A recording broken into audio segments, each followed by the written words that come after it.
Merhaba sevgili izleyiciler, hoş geldiniz. Tencere yemeği yapacağız.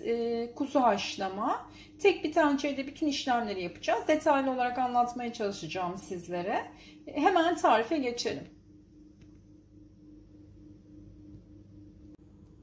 Haşlamamız için kuzu gerdan kullanacağız. Şöyle 1 kilo kadar kuzu gerdan yeterli olacak. Benim 6 parça. Kalınlık olarak da alacağınız yere söylerseniz çok ince olmaması gerekiyor. Şu kalınlıkta hazırlaması gerekiyor. Haşlamalık derseniz onlar size ayarlar. İyice yıkadım ben etlerimi. Şöyle kan rengi gidene kadar, suyu berraklaşana kadar iyice yıkadım, süzdüm, kuruttum. Şimdi etlerimi pişirmekle başlayacağım. Tencereme 2 yemek kaşığı sıvı yağ koydum ve iyice tenceremi ısıttım. Yağım da iyice kızdı. Şimdi etlerimi bu tencereye ekleyeceğim ve iki taraflı kızartacağım.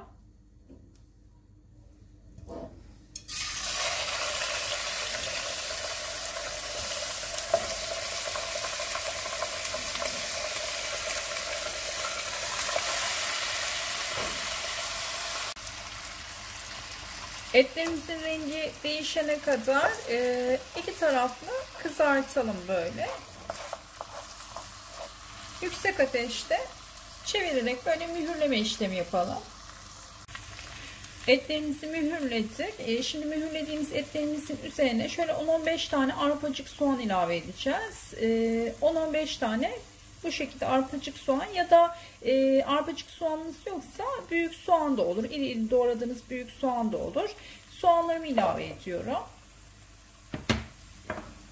4 dişte şöyle sarımsağım var. Sarımsaklarımı ortadan ikiye böldüm. Sarımsaklarımı da ilave ediyorum. Ve kavurma işlemine devam ediyorum. Soğanlarımı da kavurdum bir 5 dakika etlerimle beraber.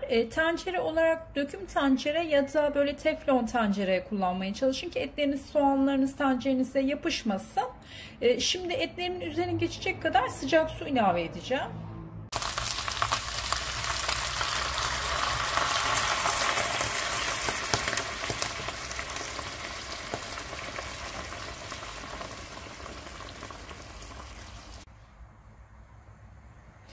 Bir buçuk tatlı kaşığı tuz,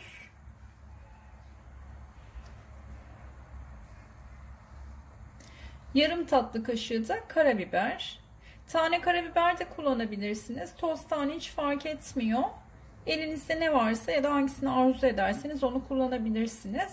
Bu şekilde kaynamaya başladığında kapağını kapatacağız. Bir yarım saat kadar pişireceğiz etlerimizi.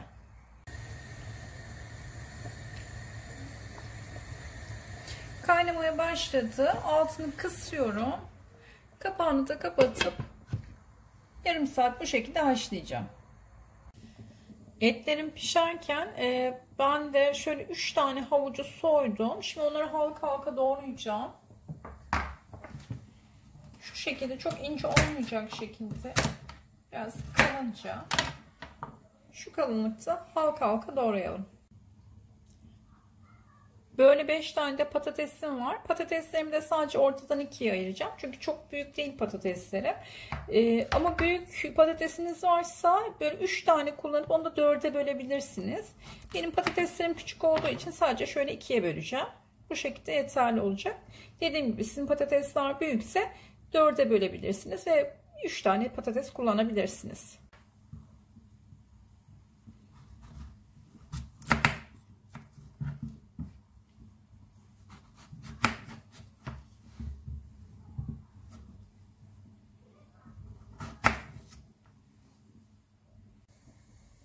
Yarım saatin sonunda kapağımı açıyorum. Şöyle dikkat edelim, buhar elimizi yakmasın.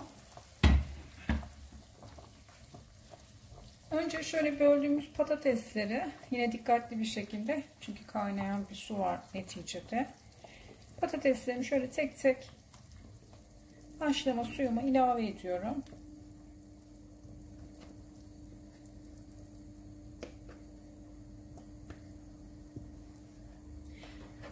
Ve havuçları, onları da yine aynı şekilde tamamını kaynayan suyuma ilave edeceğim.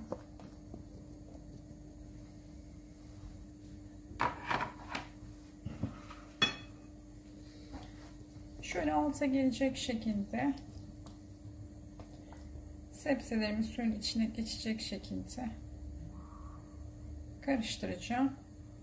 Kaynamaya başlayınca bir 20 dakikada bu şekilde haşlayacağız. Kaynamaya başladı. Şimdi kapağımızı tekrar kapatıyorum. Altı zaten kısıktı. 20 dakikada bu şekilde pişmesini sağlayalım. Yemeğimiz pişti. Şimdi terbiye yapmayacağım. Terbiye hazırlamayacağım. Zaten kıvamı çok güzel, çok yerinde. Şöyle yarım limon sıktım. Yarım limonu üzerine ilave ediyorum. Tekrar bir karıştıracağım ve bu şekilde yemeğimiz hazır.